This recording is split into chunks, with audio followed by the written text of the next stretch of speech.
Thank you, everyone. Thank you, Ursula and Steve.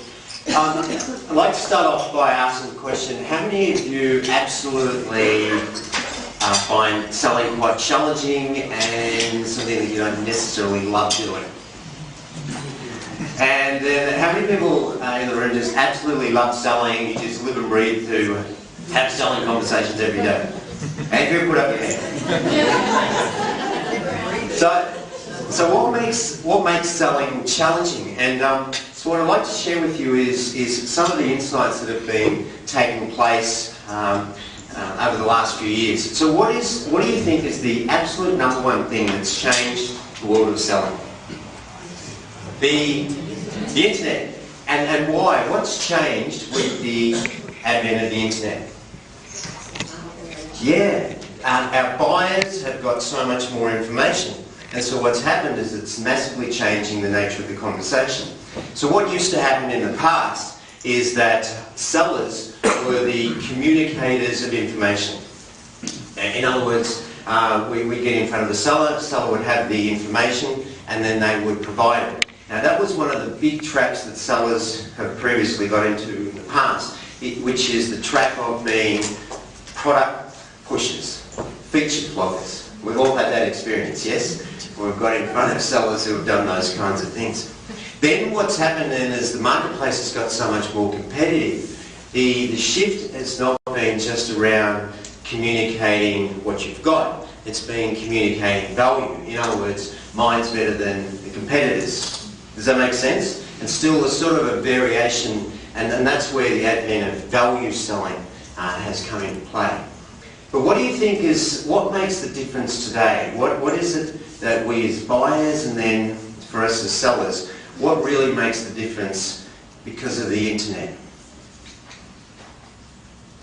What do you think it might be? Research. Yes, research, absolutely. Thanks, Jim. Choice. Choice, yes.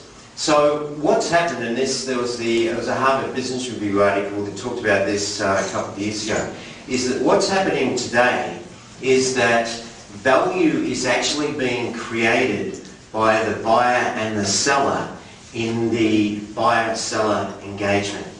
In other words, the way in which we interact, the way in which we work together is the process of creating value. Does that make sense? Because what happens now is that because all of us as buyers, we're so much more informed, what we want from the seller is to help us make decisions. Does that make sense? And help us make a decision as to why should I choose yours rather than theirs? What value would I get from this? Once I buy this, how will I actually implement it? One of the things I've been telling a lot of my clients over the last couple of years is that when we buy something these days, we just don't buy the thing. We buy the thing and then the implementation of the thing.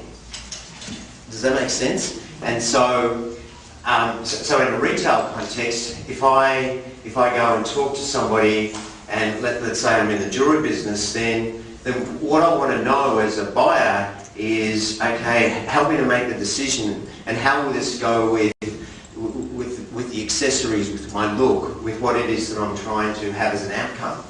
Now I'm going to talk about different types of buyers. Some buyers might come in and say, look, I just want that, I've done all my research, and just give me one of those, what's your best price? And then there's another perspective on the buyer, which is that the buyer has problems or needs or requirements that they're looking to have solved. And so one of the huge shifts for us as sellers is this concept of thinking of ourselves as buyer facilitators or buyer assistants, how it is that we help our buyers to make their decisions to buy. Hence the key focus from a selling perspective is one, buyer focus, two, the concept of differentiating our value through our conversations, and then thirdly, one of the key things is how we maintain the relationships that we have, and there's some key insights that I'd like to share with you as we go through those. So, a recent survey as of last year, the Gartner organisation, a sort of high-level technical organisation, identified 4 aspects that critically separate high-performing sellers from others. So fundamentally, their survey identified, number 1, that they want buyers to focus on the seller.